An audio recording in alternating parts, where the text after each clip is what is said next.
Bismillahirrahmanirrahim. Assalamualaikum warahmatullahi wabarakatuh. Alhamdulillah nahmaduhu wa nasta'inuhu wa nastaghfiruh wa na'udzu billahi min syururi anfusina wa min sayyiati a'malina. Man yahdihillahu fala mudilla lahu wa man yudlilhu fala hadiyalah. Asyhadu an la ilaha illallah wahdahu la syarika lah wa asyhadu anna sayyidana wa nabiyyana Muhammadan abduhu wa rasuluhu la nabiyya ba'dah. Subhanaka la ilma lana illa ma 'allamtana innaka antal alimul hakim wa tub 'alaina innaka antat tawwabur rahim. Rabbi shrah li sadri wa yassir li amri wahlul 'uqdatam min lisani yafqahu qawli.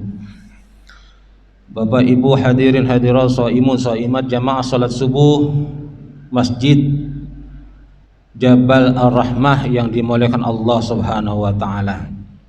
Alhamdulillah, tsumma alhamdulillah, di pagi hari ini, di hari ke-22 bulan suci Ramadan tahun 1440 Hijri, 44 Hijriah, kita masih diberikan kesehatan walafiat sehingga kita dapat terus beribadah, memaksimalkan diri, mengisi di bulan suci Ramadan ini dengan berbagai aktivitas ibadah, dan kita dapat berkumpul di pagi hari ini atas izin dan insyaallah ridha Allah. Mudah-mudahan kumpulnya kita ini menjadi wasilah turunnya barakah, rahmat, maghfirah, ampunan dari Allah Subhanahu wa taala.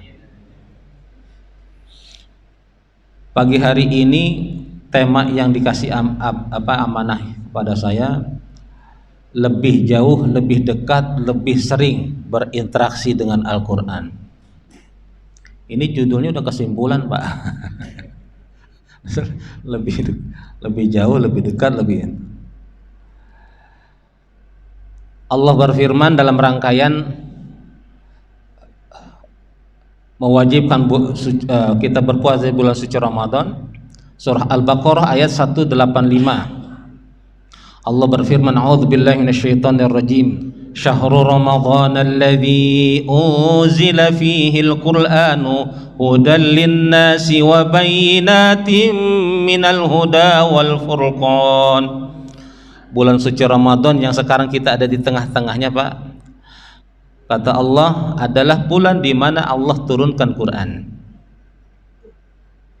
Fungsinya apa?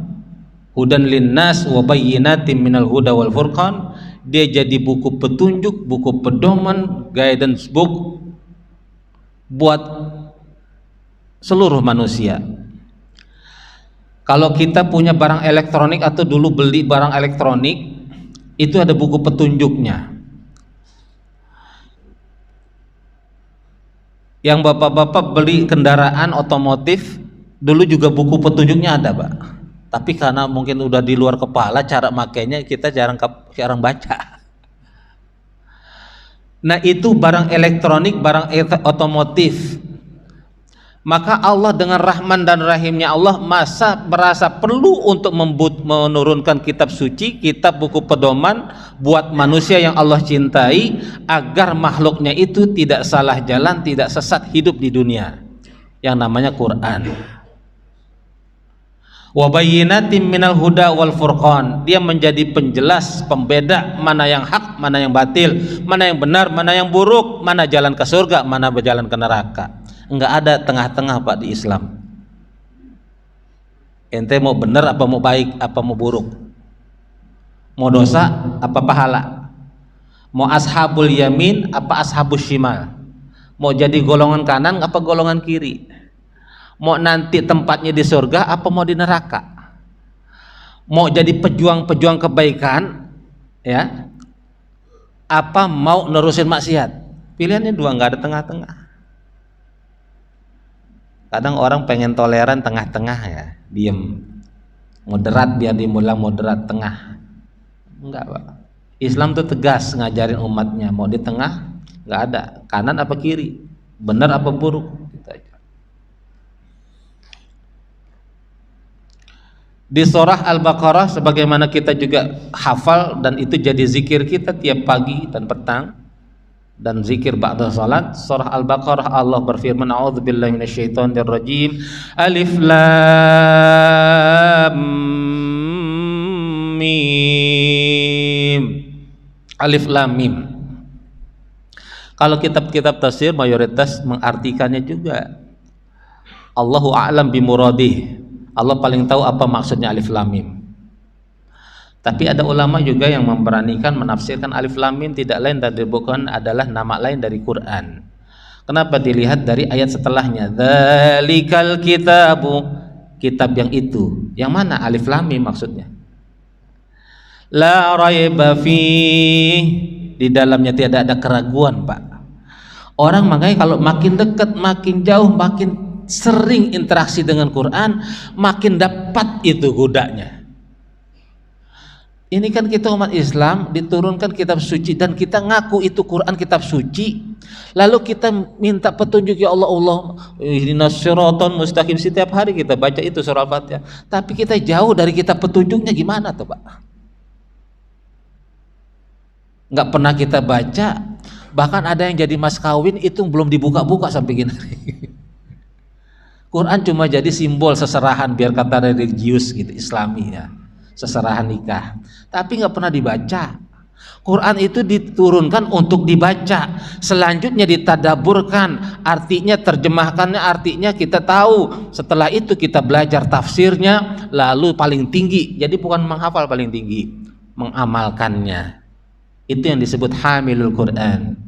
Oleh karena itu Ibunda Aisyah radhiyallahu anha ketika ditanya bagaimana akhlak Rasulullah, khuluquhul Quran, akhlak Rasulullah itu Quran. Kalau mau lihat Quran berjalan, lihat perilaku Rasulullah.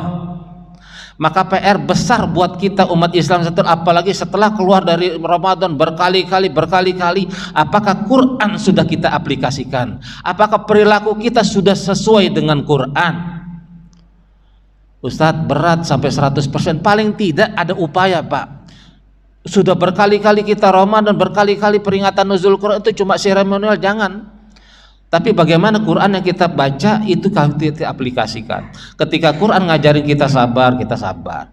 Kita Quran suruh berbagi, kita berbagi. Ini jangan Quran dibaca doang. Artinya kita baca suruh berbagi, udah suruh bayar zakat, tapi nggak bayar zakat. Bayar tapi ngurangin, nggak sampai 2,5%. 2,5% itu kan minimal kita dibilang pelit sama Allah. Iya, Pak. Mau lebih boleh nggak? Boleh. 2,5% itu minimal, supaya nggak dibilang pelit. Hudal lil muttaqin. Nah, lagi-lagi Allah mengatakan hudan lil muttaqin. Fungsi atau tujuan Quran diturunkan menjadi petunjuk bagi orang-orang bertakwa. Kalau kita mau jadi orang bertakwa dan kita puasa didorong Allah supaya jadi orang bertakwa, maka jadikan Quran buku petunjuk. Quran jadikan buku pedoman. Yang jadi ibu rumah tangga, bagaimana sih Quran mengajarin kita jadi ibu rumah tangga? Lalu diaplikasikan, kita lihat contoh keluarga baginda Rasulullah, yang jadi suami juga begitu, yang jadi ayah juga begitu, yang jadi guru, yang jadi karyawan, jadi tentara, jadi polisi, macam-macam, Pak. Lihat.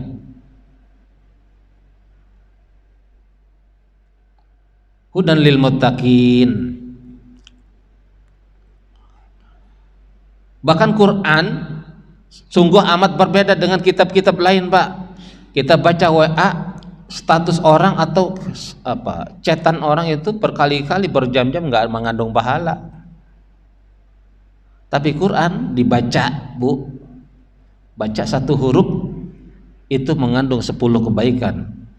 Bukan saya yang bilang, baginda Rasulullah sallallahu alaihi wasallam.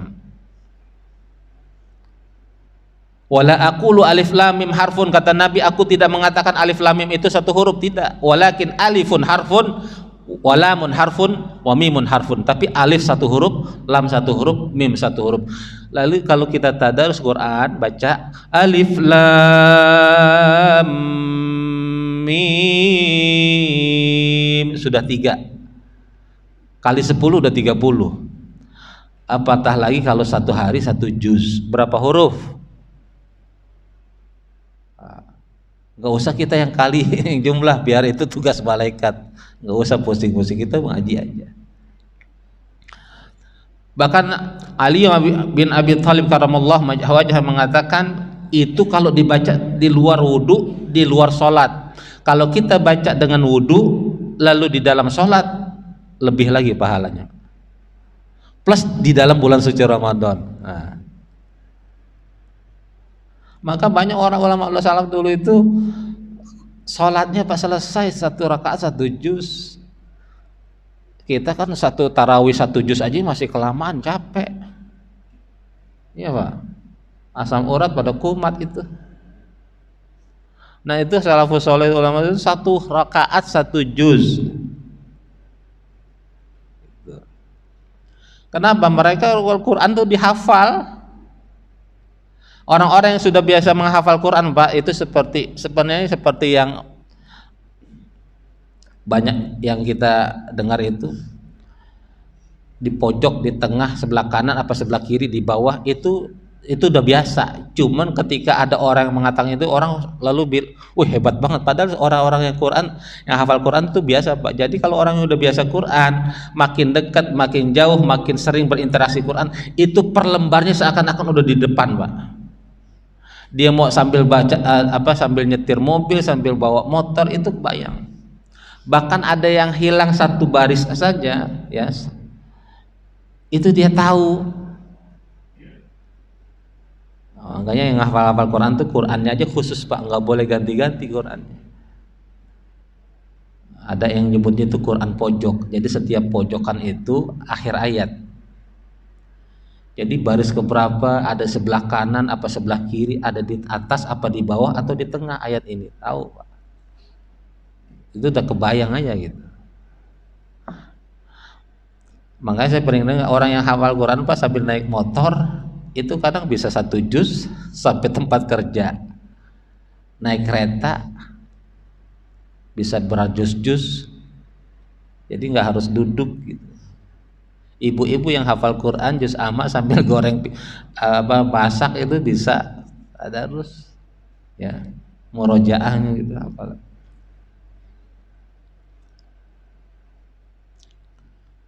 Dan baginda Rasulullah SAW dalam sabda beliau yang lain juga mengingatkan kepada kita, Iqra'ul Quran fa innahu ya'ti yaumal qiyamah syafi'an li ashabi. Bacalah Quran. Lagi-lagi Rasulullah suruh baca. Artinya memang Quran bukan hanya sekedar penghias kaligrafi mushola, masjid-masjid begini Pak, pemanis ruang-ruang tamu rumah kita, atau jadi profil di WA kita, tapi orangnya nggak pernah ngaji. Begitu waktu azan Allahu Akbar lo ngaji gitu, tapi dimatiin.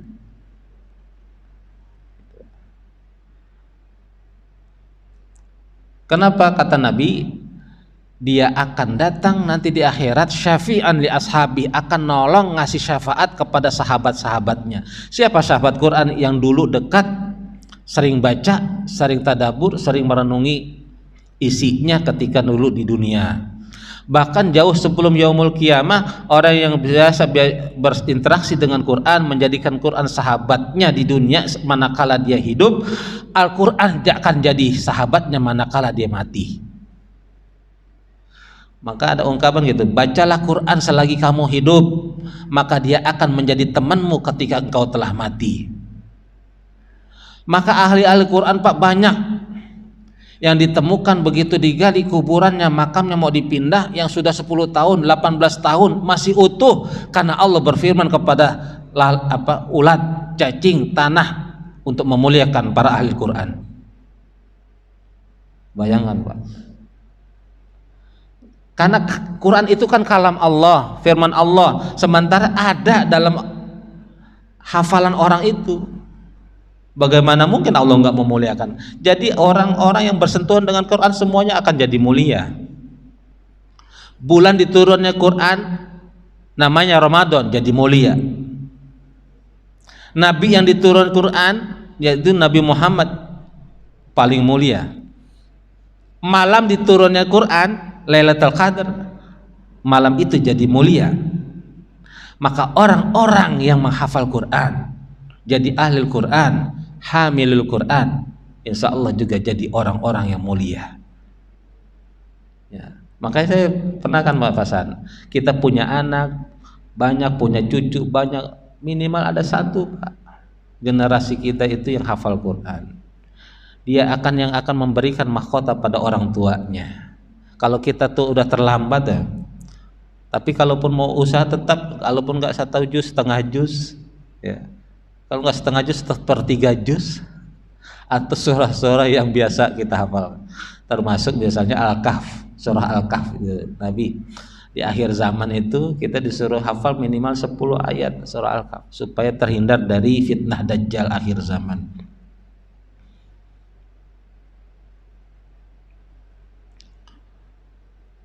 Cuma ini begini, umat Islam itu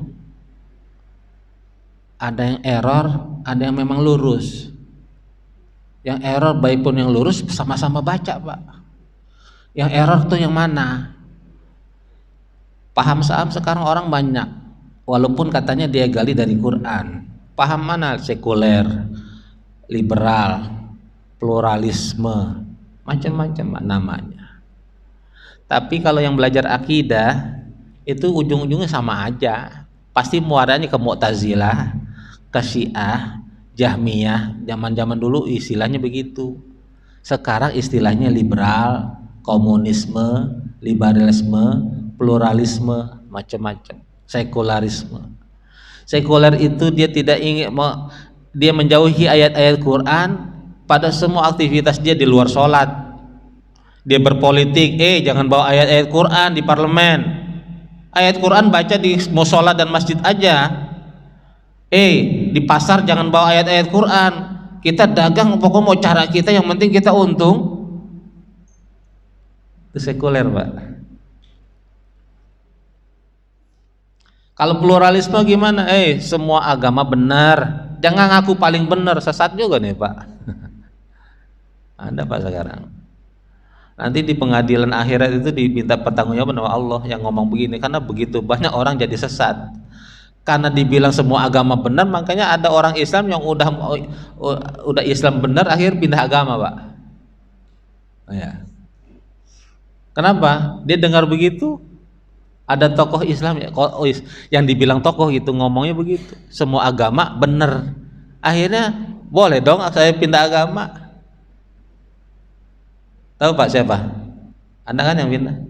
Inisialnya Sukmawati Soekarno Putri. Iya. Pindah agama. Maka orang-orang yang mengatakan begitu. Ada lagi orang, Pak, Allah nggak perlu dibela. Nah, saya pernah debat lama itu. Jadi orang-orang yang biasa baca Quran juga error saya bilang tadi. Padahal di surah As-Saff ayat terakhir Allah mengatakan, ya ayyuhalladzina amanu, wahai orang-orang beriman, kunu ansarallah, jadilah pembela-pembela Allah. Bagaimana mungkin ada orang yang katanya tokoh Islam ngaku Islam nggak perlu dibela, Allah nggak boleh.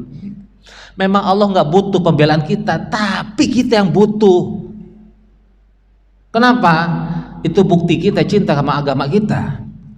Itu bukti kita cinta sama Allah. Itu bukti kita cinta kepada Nabi. Itu bukti kita cinta kepada Quran. Bagaimana kita ngaku cinta sama Allah, tapi Allah dihina, kita diam. Bagaimana mungkin kita mengaku cinta Nabi ketika Nabi dinista, kita diam?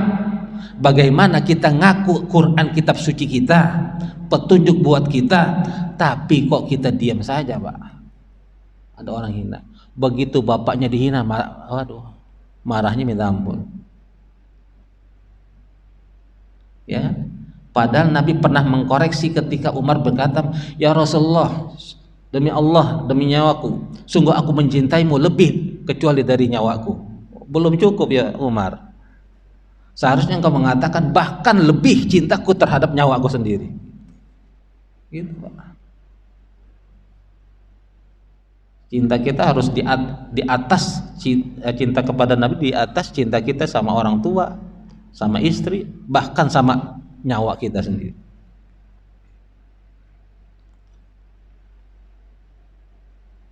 Kalau orang yang sudah mencintai Quran pasti begitu, Pak. Ada rasa hub, memiliki, mencintai, bahkan dia bagian dari Quran, maka ada orang macam-macam dengan Quran pasti. Ya Pak. Sekarang kan punya perabotan aja kalau lecet sama tetangga kita marahnya minta ampun. Punya mobil nih keserempet, wih, rumah. Tapi ini akidah kita kok udah goyang-goyang kita cuek. Padahal itu yang akan menentukan nasib kita di akhirat kelak. Maka yang error, yang mukmin dan error, yang benar mukmin lurus dan lurus, Nabi sudah gambarkan dalam hadis Nabi. Matsalul mu'min alladzi yaqra'ul Qur'an kamatsalil utrujah, kata Nabi. Orang mukmin yang biasa baca Quran perumpamaannya seperti buah utrujah. Ta'muha hulwun wa rihuha thayyib, atau ta'muha thayyib wa rihuha thayyib. Baunya enak, rasanya pun enak. Kira-kira buah apa di Indonesia ya? Baunya enak, rasanya enak Pak, mantap. Yang durian, yang suka durian. Ya begitulah. Orang mukmin yang biasa berinteraksi dengan Quran, selalu baca. Sekarang Pak sudah hilang tuh biasaan zaman-zaman kita kecil dulu. Begitu azan maghrib, Allahu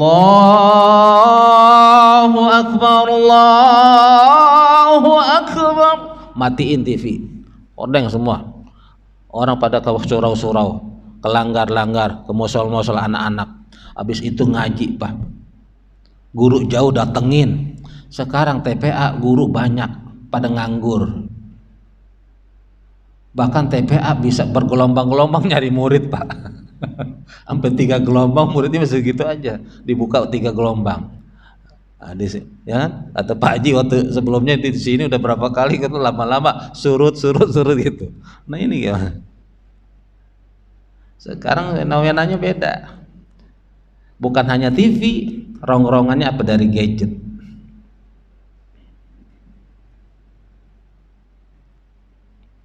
Orang-orang mukmin yang biasa baca Quran pasti nur, cahaya dari Quran itu akan terus Pak, terus terpaut, makin dekat makin ditarik dengan Quran. Ya, jadi kalau anak-anak mau suka Quran dari kecil harus dipaksa Quran. Kalau dari kecil sudah dikasih gadget, dia terpautnya sama gadget, makin kuat Pak. Tapi kalau di tangannya kuat. Bahkan saya biasanya kalau ngafal tuh jangan pakai handphone kalau saya saranin. Karena mayoritas ulama mengatakan walaupun di handphone ada Quran, dia tetap namanya bukan mushaf. Lalu tidak berlaku hadis Nabi, ketika kita melihat mushaf pun dapat pahala. Maka juga orang-orang penghafal Quran, walaupun dia hafal Quran, saking tawaduknya dia tetap baca Quran melalui mushaf. Kenapa? Pengen dapat pahala melihatnya. Gitu. Ada 3 kata Nabi yang kalau kita lihat saja mengandung pahala. Pertama Al-Quran. Kedua wajah orang tua kita. Apalagi yang masih punya orang tua. Ya. Yang ketiga wajah guru kita. Gitu. Jadi orang-orang yang pengen dapat cahaya Quran, karena Quran itu kan mengandung begitu banyak mukjizat. Bahkan para pakar Quran selalu bilang Pak, setiap kita baca Quran, walaupun suratnya itu lagi, misalnya surah Tabarak, Al-Mulk, pagi kita baca, kita ngerenung isinya, oh begini Mak. Nanti sore kita baca, ketemu lagi Pak, kesimpulan baru lagi. Padahal ayat, oh begitu ya. Malamnya kita baca lagi surah Al-Mulk, ketemu lagi, saking banyaknya mukjizat Quran. Apalagi Allah juga mengatakan ya, syifa, Quran juga obat. Maka obatnya kita kalau sakit baca Quran. Walaupun medis juga tetap dijalanin. Apalagi penyakitnya penyakit hati. Ya, kecewa, lagi sedih, gundah, khawatir, baca aja Quran, ngambil wudhu daripada dengerin dangdut. Itu kan kalam Quran, baca ngaji. Kalau dulu masih kecil Pak, mungkin di antara kita masih ada yang sama.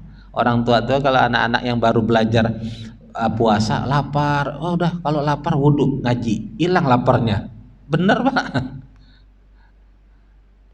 Ya, suruh wudhu wajib.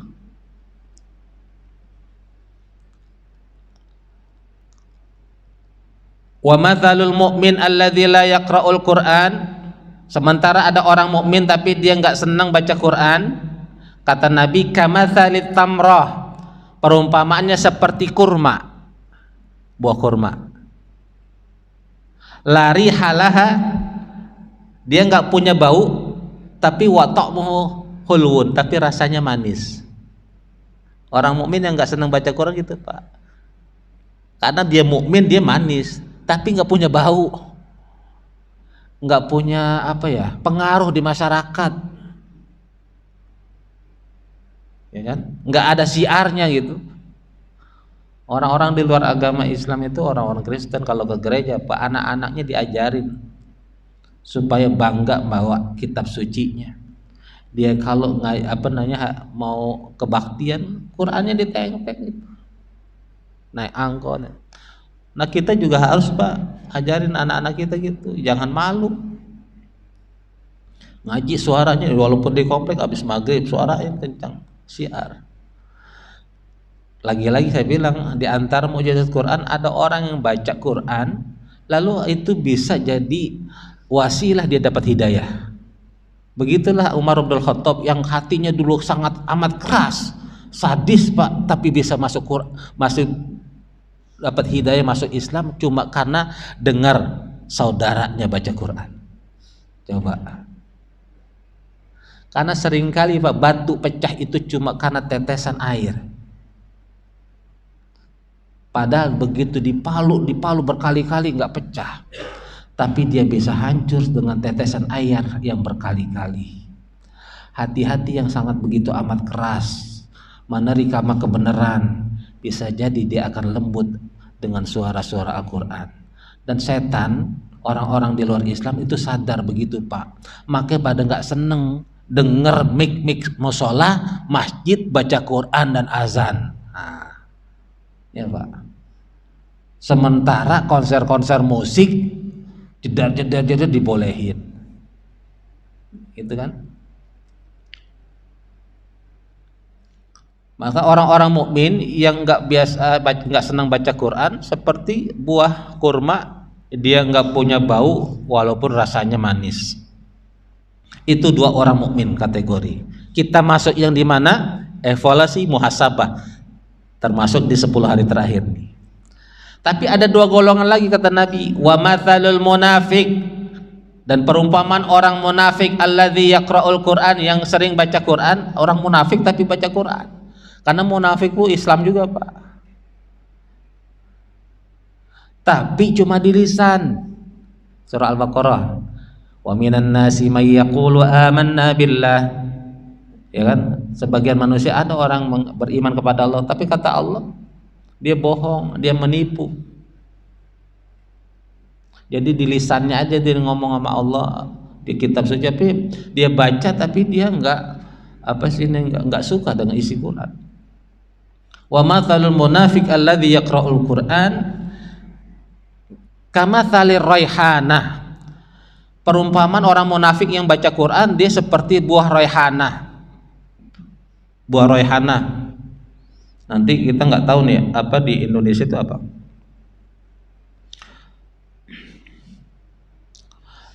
Rihuha thayyib wa ta'muha murrun. Raihana itu buahnya apa ya? Baunya enak tapi rasanya pahit. Buah apa Pak? Baunya enak, rasanya pahit. Baunya apa? Wangi gitu. Tapi dimakan rasanya pahit. Pala. Pala ada baunya. Ya nanti dibikin kira-kira apa ya di Indonesia. Kalau di Arab tuh banyak permisalan begini.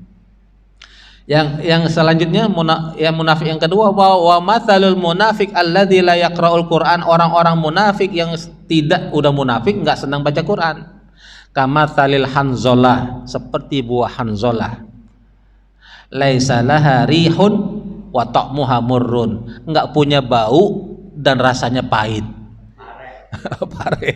Pare, mengkudu.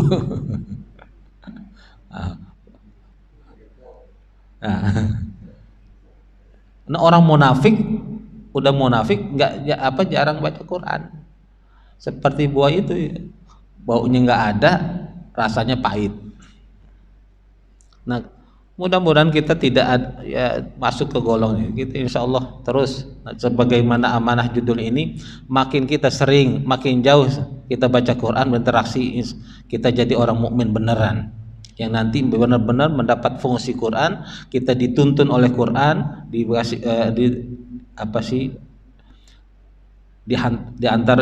ditunjukkan jalan yang lurus.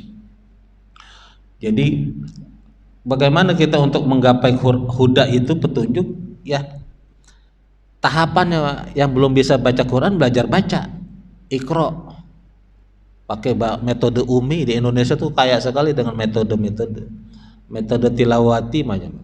Nanti setelah itu ya sedikit-sedikit terjemah. Dulu di TPA begitu tuh. Setelah udah hafal surah Al-Fatihah, belajar terjemah. Bismillahirrahmanirrahim. Bismi, dengan nama Allah. Allah Ar-Rahman, Maha Pengasih, Ar-Rahim, Maha Penyayang.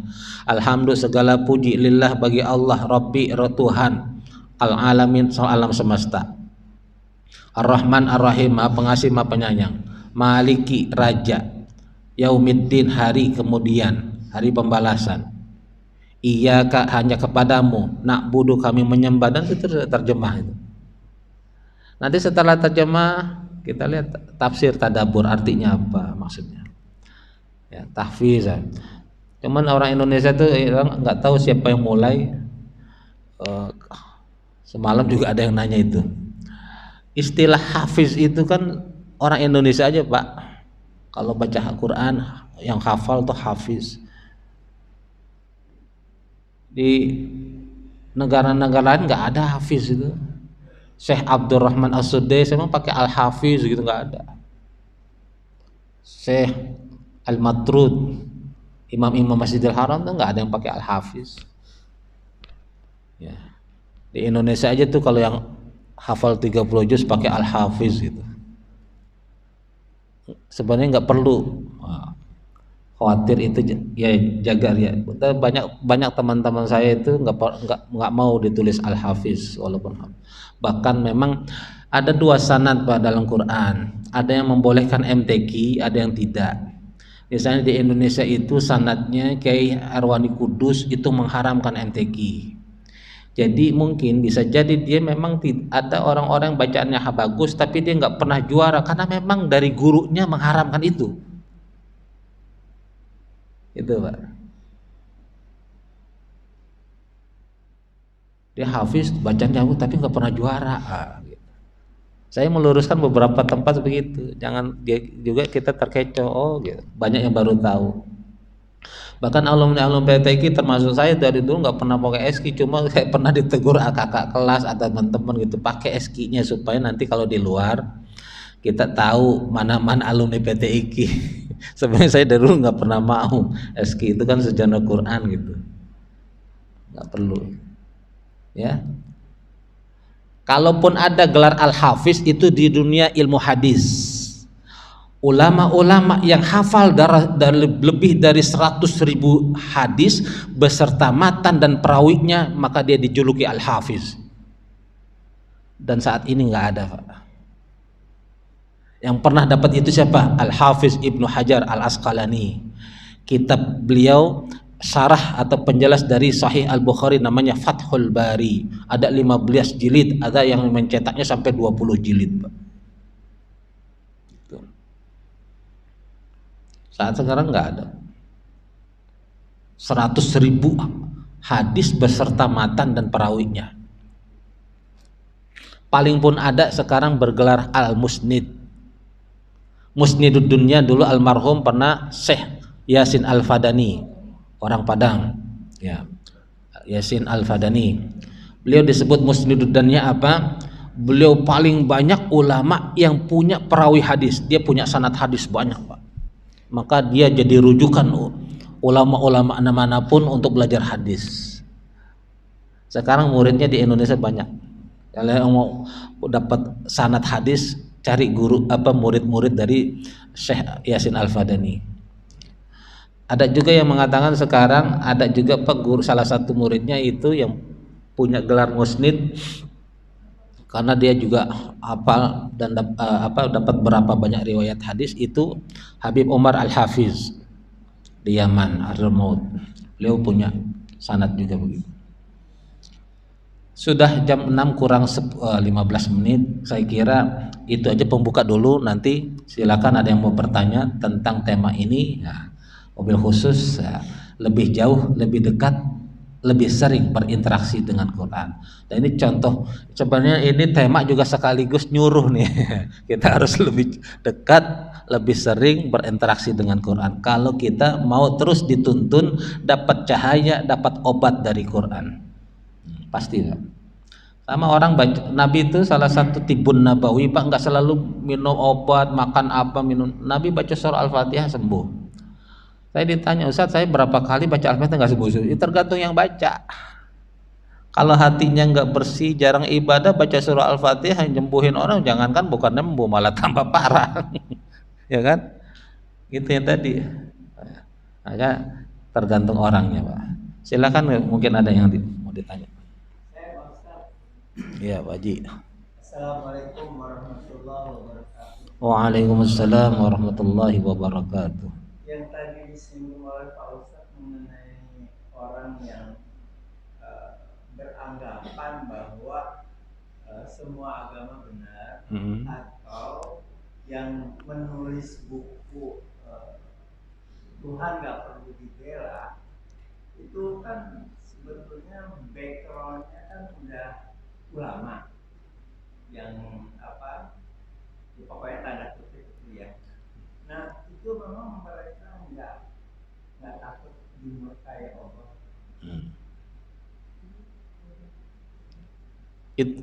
Itu ya Bu, Wajib pertanyaan itu. Iya. Ya. Murka Allah sangat ya. Ya, dah. Ada lagi Wajib? Saya rasa Itu. Sekalian ada lagi? Ibu-ibu? Ya, silakan. sekarang banyak teknologi digital ya, ada dengan handphone. Apakah ada keutamaan harus dengan menggunakan mushaf, atau kalau menggunakan handphone apakah ada ketentuan? Kan kadang-kadang HP juga suka dibawa ke toilet, mungkin bagi kami bagaimana? Ya, Haji sudah.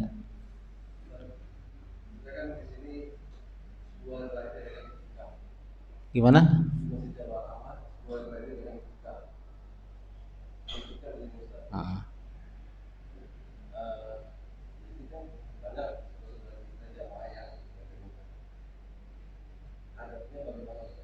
Oh, ada.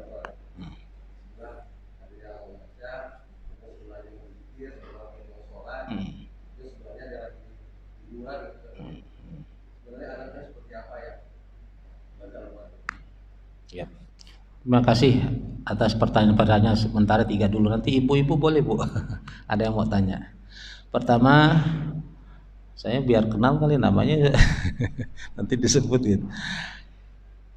Islam atau Allah tidak perlu dibela. Itu pernah saya bela, ya harus dibela. Karena ormas yang itu juga punya anak ormas namanya Ansor. Apa sih arti Ansor? Pembela. Ketika dulu Nabi Isa juga berseru kepada pengikut setianya namanya Al-Hawariyun, man ansari ilallah, siapa penolongku dalam agama Allah. Qala al-hawariyun nahnu ansarullah. Lalu langsung sepakat pengikut-pengikut setia Nabi Isa, kamilah penolong-penolong pembela agama Allah, gitu. Jadi kalau sebenarnya sama, front pembela Islam sama Ansor itu sama. Cuma Ansor pakai bahasa Arab, front pembela Islam pakai bahasa Indonesia, gitu aja Pak. Iya kan? Ansor kan artinya pembela Islam. Sama dulu dikritik Ismi bubarin aja, buat apa perlu? Yang ngeritik itu dulu yang nyuruh bubarin ketua NU, Nahdlatul Ulama, itu artinya Ismi Pak. Nahdoh itu persatuan, ikatan al ulama cendekiawan muslim, ya kan? Jadi kalau disuruh ijmi bubarin ya NU bubarin. Iya. Nahdlatul Ulama itu kan perkumpulan atau ikatan cendekiawan muslim, ya artinya gitu. Nahdlatul Ulama. Jadi itu cuma bermain kata-kata aja sebenarnya. Kalau ulama itu nggak takut, makanya Allah mengatakan innama yakhsyallah min ibadihil ulama. Hanya orang-orang yang takut kepada Allah yang pantas disebut ulama. Jadi walaupun dia ketua ormas, profesor, doktor di Timur Tengah 15 tahun, 20 tahun, kiai levelnya bisa hafal Quran dan banyak baca kitab, kalau dia nggak takut sama Allah, bukan ulama.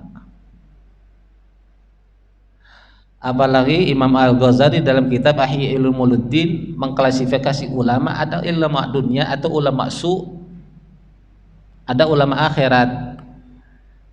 Simpel aja, lihat aja gimana. Yang dikit-dikit materi ya ulama dunia. Gitu aja, Pak. Dan Imam Syafi'i pernah mengatakan, mungkin udah banyak tahu viral, ketika Imam Syafi'i ditanya nanti banyak akhir zaman tuh ulama malu banyak yang rusak. Sebagaimana Nabi mengatakan, baik buruknya masyarakat ditentukan oleh dua golongan, yaitu umara dan ulama.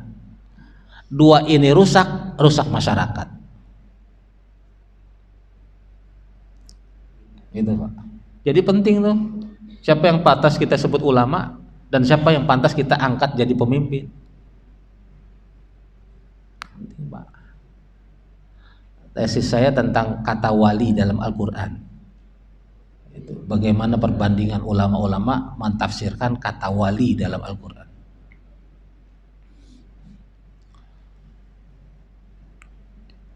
Jadi ada ulama su, ada ulama itu. Imam Al-Ghazali. Contoh ciri ulama su, ulama dunia kata Imam Ghazali. Pertama, kalau ada kemaksiatan, kebatilan, dia nggak berani secara lantang mencegah. Kalaupun dia bersuara cuma basa-basi. Mungkin takut pengikutnya, followersnya hilang. Kedua, dia sudah terlalu banyak dekat dan mendapatkan fasilitas dari penguasa. Saya tidak mengajarkan alergi dengan penguasa, tapi banyak ulama-ulama salafus saleh, para Imam Malik, Imam Hambali, Imam Syafi'i yang memang menjaga sangat jarak dengan pemerintah rezim. Bahkan mereka bersedia disiksa, dipenjara untuk tetap menolak. Nanti ada teori-teori politiknya ada lagi Pak, nah, ya kan. Apalagi ya sekarang udah banyak kan. Yang tadinya haram jadi halom, yang jadi halom jadi halal, remang-remang gitu. Jadi kalau dibilang apakah dia takut ya, ulama yang orang yang pantas disebut ulama adalah orang yang takut sama Allah. Jangan-jangan yang takut sama Allah itu tukang sapu komplek kita, tukang sayur langganan istri kita, bisa jadi dia ulama. Walaupun di mata kita dia cuma seorang tukang sapu, tukang sayur, tapi di mata Allah dia jadi wali, kekasih Allah. Kita nggak ada yang pernah tahu. Apalagi ada istilah di dalam tasawuf itu ada wali mahjub.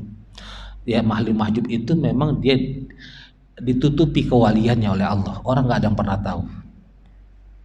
Kedua, apakah Quran kalau sudah ada di handphone, ya itu keutamaan tetap mushaf. Seperti bilang para ulama sepakat mushaf ya mushaf.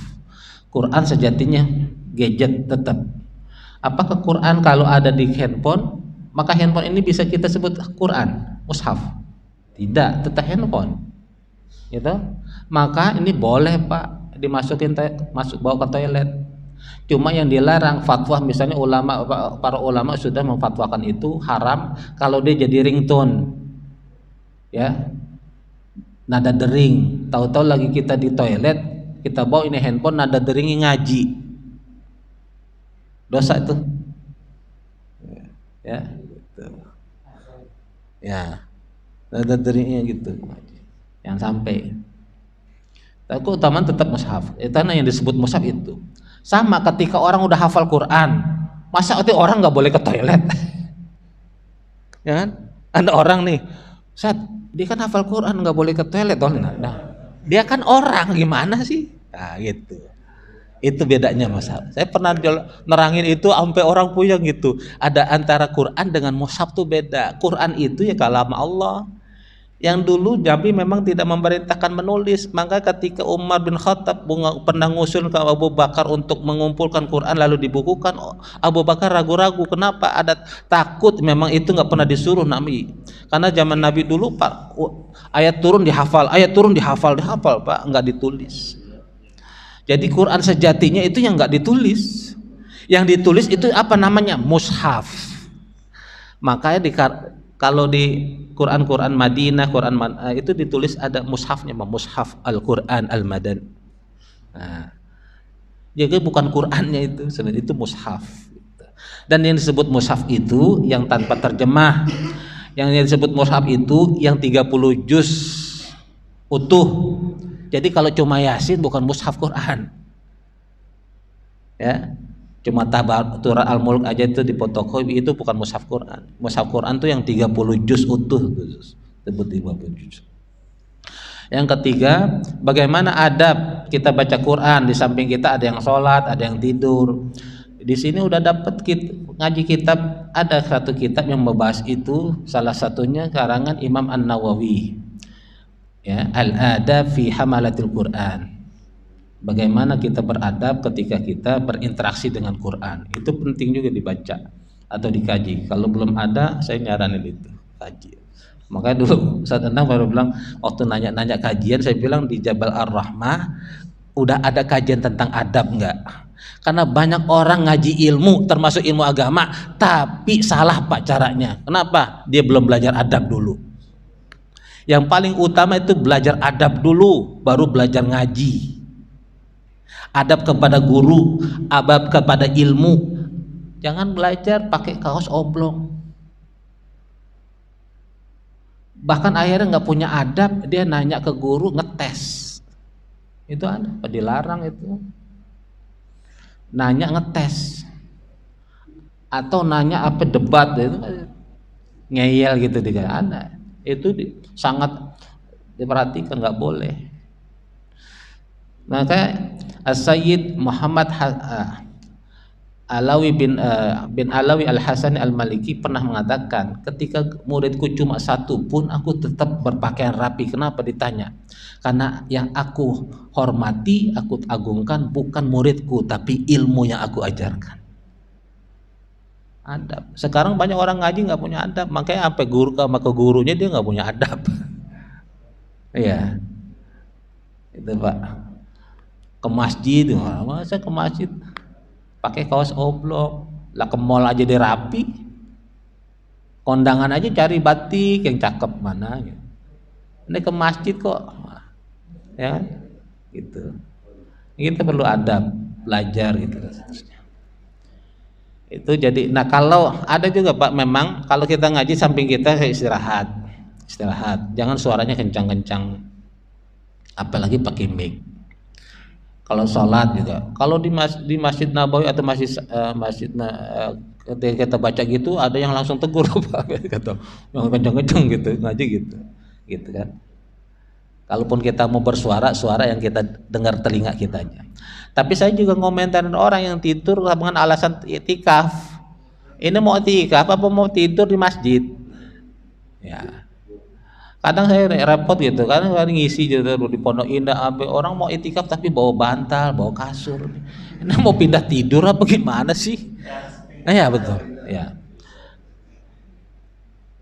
Mau itikaf bawa handphone. Yang bagus kan kalau mau itikaf tuh handphone tinggal di rumah Pak, Bu. Udah aktivitas dunia hilang. Kenapa sih itikaf itu? Kita sementara keluar atau meninggalkan aktivitas dunia. Tapi kalau handphone dibawa, lalu di alasan etikaf, lalu tetap aja calling-callingan bahas dunia, bisnis, bukan etikaf itu Pak. Etikaf itu ngaji, zikir, baca Quran, tadabbur, bukan. Sholat apa aja Pak? Ya, udah sholat hajat, sholat istikharah, sholat apa? Sholat mutlak, sholat wudu. Saya kemarin bilang, Ramadan ini kalau kita sholat yang 5 waktu kan udah pasti, maka perbanyak sholat sunnah, sholat wudu habis wudu, sholat tahiyatul masjid, sholat mutlak, sholat apa? Sholat hajat, sholat istikharah, sholat duha, yang biasa udah 4 jadi 8, yang tahajud perbanyak. Apalagi tinggal beberapa hari lagi, gitu. No itikaf duduk tapi ngobrol, bawa makanan, bawa ini mau piknik apa ini. Iya ada yang begitu, tapi ini yang boleh itikaf gitu.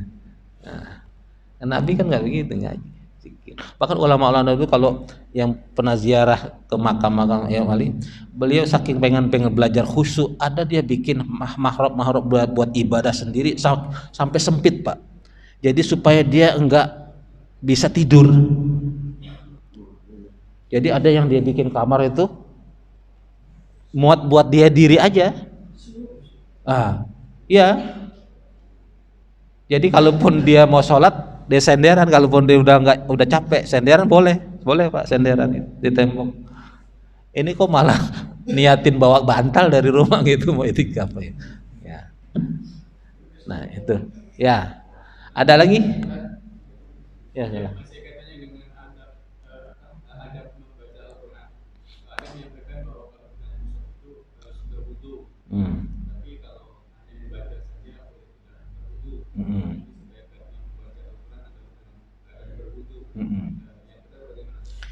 Yang benar kalau kata-katanya sebaik-baik baca Quran dalam wudu benar. Tapi apakah baca Quran wajib, kata-kata wajib kan? Maka itu yang kurang tepat. Kalimat la yamassuhu illal mutahharun itu memang berbeda ulama penafsiran. Ada yang mengatakan itu Allah sedang berbicara Quran ketika masih ada di Lauhil Mahfuz. Tidak ada yang pernah memegang Quran di Lauhil Mahfuz kecuali al-mutahharun. Siapa al-mutahharun itu? Yaitu para malaikat. Maksudnya gitu. Tapi ada juga yang menafsirkan yang jangan dipegang itu Al-Quran kecuali al-mutahharun, kecuali dalam keadaan suci gitu. Tapi yang pasti ya ini yang sepakat kalau kita sedang junub lagi hadas besar itu dilarang bawa pegang Quran. Bagaimana kalau perempuan tapi lagi berhalangan, lagi haid, tapi dia kan punya hafalan, masa dia nggak boleh murojaah? Boleh. Untuk murojaah hafalannya boleh tanpa. Kalau yang junub atau yang lagi haid aja boleh, apalagi yang nggak pakai wudhu boleh Pak. Lagi nyetir mobil, mau kerja naik motor, keluar angin batal, padahal lagi murojaah terusin aja Pak, nggak apa-apa. Gitu.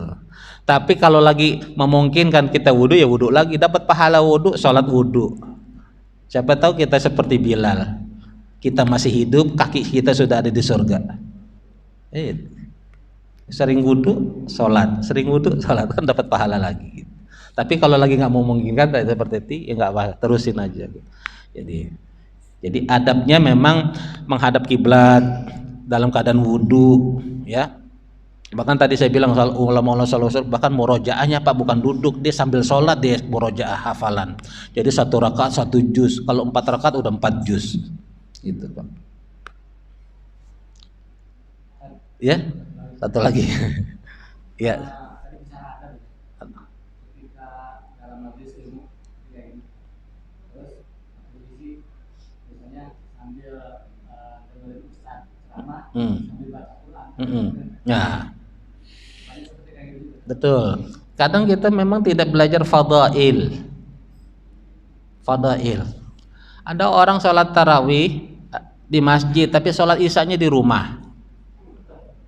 Aneh. Ya Pak. Ada orang sholat tarawih tapi kok nggak sholat ba'diyah isya. Dia belum tuntas belajar fadilahnya itu apa. Fadilah ba'diyah isya itu beda lagi dengan tarawih, masing-masing punya fadilahnya. Ada orang majelis ilmu itu kalau diadu dengan kita ngaji di majelis ilmu kalah ngaji kita, Pak. Jadi adabnya majelis ilmu itu dengarkan. Imam Asy-Syafi'i ketika beliau belajar dengan Imam Maliki, dia nyatat apa yang kata Imam Maliki.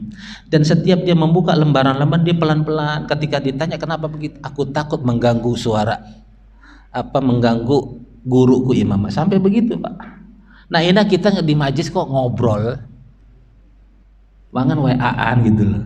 Nah, itu. Padahal kata Nabi apa? Itu kan illa nazalat alaihimus sakinah. Itu maksudnya yang memang dia di majelis ilmu dia dengerin itu. Jadi nanti fadilah ngaji. Saat kan ngaji juga fadilah. Iya. Tapi kalau diadu kita lagi di majelis ilmu itu kalah, Pak.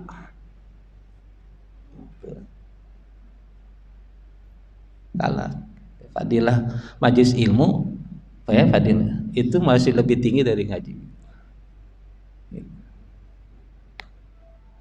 Nanti itu yang kadang yang memang kita kadang nggak tuntas di situ gitu. Jadi kalau memang kita lagi taklim, ya taklim dengerin gitu. Sama ketika kita sama ngomong kita nggak ada yang dengerin gitu. Atau kita sedang zikir tapi kita doa sama Allah tapi kita ya main-main gitu kan, sama. Jadi ya nyambung lagi.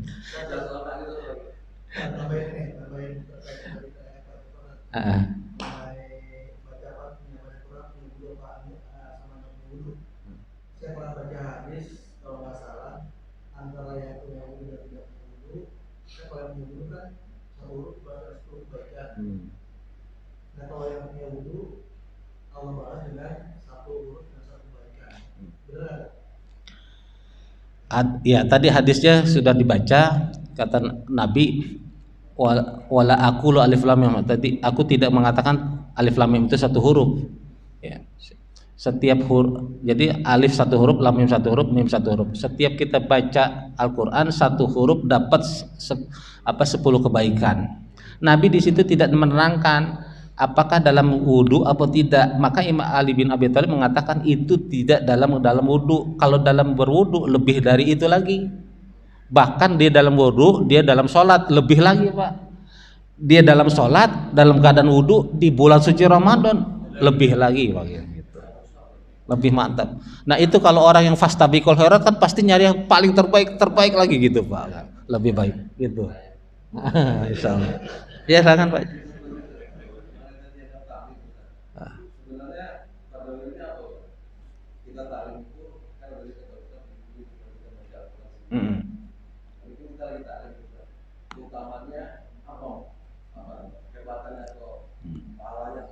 Belum dapat Pak Haji ya? Udah belum dapat? Belum. Padahal udah taklim banyak di sini ya. Satu ketika Nabi pernah ngomong sama sahabat, "Idza maradtum bi riyadil jannah farta'u." Kalau kalian sedang jalani nggak sengaja jalan-jalan, tapi kalian lihat ada taman-taman surga, mampir. Ini jalan nggak sengaja ngelihat taman surga, Nabi suruh mampir. Lalu sahabat bertanya, "Wa ma riyadul jannah ya Rasulullah?" Yang disebut taman surga itu apa ya Rasulullah? Majelis ilmu, kata Nabi. Itu enggak sengaja. Ini apalagi kalau sudah diumumin, diiklanin, di-share kok enggak datang-datang gitu loh. Berarti dia enggak tahu fadilah ilmu, fadilah majelis ilmu itu. Ya? Iya, taman surga. Ya. Kalau kita udah ada di taman surga berarti kita ada di surga, Pak. Insya Allah, Pak. Karena udah di taman surga gitu. Kedua, ada hadis yang juga sering ulang. Majtama'a qaumun min fi baitin min buyutillah, tidak ada satu kelompok orang yang dia berkumpul di situ yatadarusuna wa yata'allamuna al-Qur'an. Dia lalu mentadarus, memahami, mentadaburkan isi Quran, artinya ngaji bahasa kita. Illa haffat alaihimus illa nazalat bihimus sakinah, kecuali Allah turunkan di hati-hati mereka tuh yang di majelis ilmu hatinya tenang. Wa haffat alaihimul malaikah, para malaikat membentangkan sayapnya untuk menaungi mereka semua. Nabi yang jawab, Pak. Makanya seharusnya ini di awal majlis ilmu nih, makanya tadi belum dapat gitu. Makanya ada adab, fadilah gitu, ya. Jadi dan yang terakhir apa kata Allah, kata Nabi? Wa dzakarallahu fiman indah. Allah nyebut-nyebut nama orang yang aktif di majlis taklim itu, majlis ilmu, nama-nama mereka di hadapan para malaikat. Namanya disebut-sebut. Tuh, ya Allah, Pak Endang tuh aktif di pengajian tiap subuh. Pak Haji ini disebut, Pak. Nah, disebut. Ya, sebut. Nah, kalau kita semua disering disebut oleh Allah di depan para malaikat, ini kan yang nyebut beda, Pak. Nah, orang yang kalau disebut namanya di TV oleh gubernur aja senangnya minta ampun, Pak. Ya, 3 minggu dicerita sama tetangga semua. Ya, 3 minggu lebih. Nah, ini disebut-sebut namanya sama Allah di depan para malaikat, masa nggak bangga? Gitu. Orang-orang yang nggak doyan majlis ilmu, belum tertarik, makanya dia belum paham ini, Pak, fadilahnya. Atau mungkin yang berisik datang tapi ngobrol macam-macam gitu, dia belum paham nih fadilahnya ini. Ya, gitu. Termasuk ibu-ibu tuh kalau pengajian jangan justru melihatkan pakaian seragamnya ustazahnya, begitu pengajian tuh ustazah seragamnya baru lagi ya. Nah, nanti yang dipulang pengen seragam tuh ustazah, ya. Jadi, ya. Kayaknya nggak puas-puas lah. Ketika ada majelis ilmu kayak gini kan. Terus satu sisi ustaz lagi menyampaikan kajian. Kan ada juga yang kalau kita ambil ilmu sampai suruh pahalanya umroh ya. Yeah. Terus ustaz lagi kajian, terus sisi lain melaksanakan suruh itu gimana kan? Melaksanakan suruh. Padahal ustaz lagi masih memberikan kajian. Adabnya bagaimana? Ya. Ini sebenarnya di Al-Kausar pernah ditanya. Ya, tanda petik ada yang nanya mungkin sekaligus negur. Ustadz, biasanya ustadz lain kalau waktu syuruk istirahat sholat dulu. Saya tanya, fadilah majlis ilmu lebih tinggi mana sholat syuruk? Masih tinggi majlis ilmu, Pak. Majlis ilmu masih lebih tinggi. Ya. Kedua, apalagi sholat syuruk atau isyraq itu masih ikhtilaf ulama. Ada yang mengatakan ada yang mengatakan tidak. Hadisnya sama. Yang mengatakan tidak itu hadis berbicara Nabi sholat duha. Tapi ada yang mengatakan duha sama usyuruk beda. Ada ini syuruk ya gitu. Tapi ada yang mengatakan itu bukan syuruk, nggak ada itu istilah sholat syuruk. Itu yang dilakukan Nabi sholat duha. Gitu. Nah, adabnya kalau lagi-lagi saya bilang ya sama, Pak, adabnya gitu dengerin aja majlis ilmu sampai selesai. Nah, kalau pertanyaan begini, ada apa yang kita boleh lewatin ketika kita sedang berfatwa atau menerangi masalah agama? Masa kita lagi nerangin agama, apalagi nih lagi seru-serunya gitu kan kita potong itu gitu. Sama juga dengan Pak, saya sering berkali-kali, saya nggak mendoktrin atau memaksa siapa yang sholat subuh mau pakai kunut silahkan. Dalilnya tahu kah? Harus tahu, Pak. Yang nggak mau juga pakai kunut silahkan, tapi dalilnya juga harus tahu. Tapi ketika imam sudah pakai kunut, angkat tangan kita, walaupun kita berpaham nggak pakai kunut. Adabnya tuh begitu. Kenapa? Karena tugas makmum ya ummul imam, ngikutin imam. Sama sebaliknya kita di Indonesia sering pakai kunut, begitu umroh di Masjidil Haram, di Masjid Nabawi imamnya nggak pakai kunut, jangan kunut sendiri. Nah, itu salah. Apalagi nggak mau sholat katanya imamnya beda, nggak pakai kunut, dia sholat di hotel aja, salah itu. Salah, Pak. Nah, ini yang saya bilang ada adab seperti itu. Ya. Kan sama Pak, sama orang puasa di Ramadan tapi gibah tetap jalan. Terus lalu fungsinya dia puasa apa dong? Gitu Pak. Ya. Itu jadi adabnya. Jadi kalau satu kita kalau ngerti adab pasti kita bisa memposisikan diri kita di situ. Ini ya makanya belajar adab gitu. Itu Pak ya. Nah, insya Allah sama-sama nanti kita lanjutin. Sudah jam 6:17 menit. Mudah-mudahan kita apa yang kita kaji dapat menambah wawasan keilmuan agama kita, sekaligus menumbuhkan motivasi dan giroh ibadah kita lagi, bukan hanya di bulan suci Ramadan tapi di keluar Ramadan juga nanti terus. Dan pastinya kita belajar memang tidak boleh puas. Justru kata Buya Hamka, orang yang merasa puas, ilmunya banyak, sejatinya dialah sejati-jatinya orang bodoh. Orang yang bodoh, orang yang merasa puas, yang merasa berudah berilmu. Kalau orang yang cinta ilmu, makin dia belajar, makin aus, dia makin merasa bodoh. Ternyata begitu banyak ilmu yang masih belum dia bisa serap. Umur ini lebih terasa pendek dibandingkan ilmunya Allah yang begitu sangat luas. Maka kematian para ulama adalah hilangnya ilmu. Siapa orang yang tidak sedih dengan matinya ulama, jangan-jangan dia punya hati munafik. Ya. Man lam yahzan bimautil ulama fahuwa munafiq. Siapa orang yang tidak sedih atas matinya ulama, maka dia munafik. Lebih kurangnya mohon maaf, kita baca kafaratul majlis. Subhanakallahumma wa bihamdika asyhadu an la ilaha illa anta astaghfiruka wa atubu ilaik.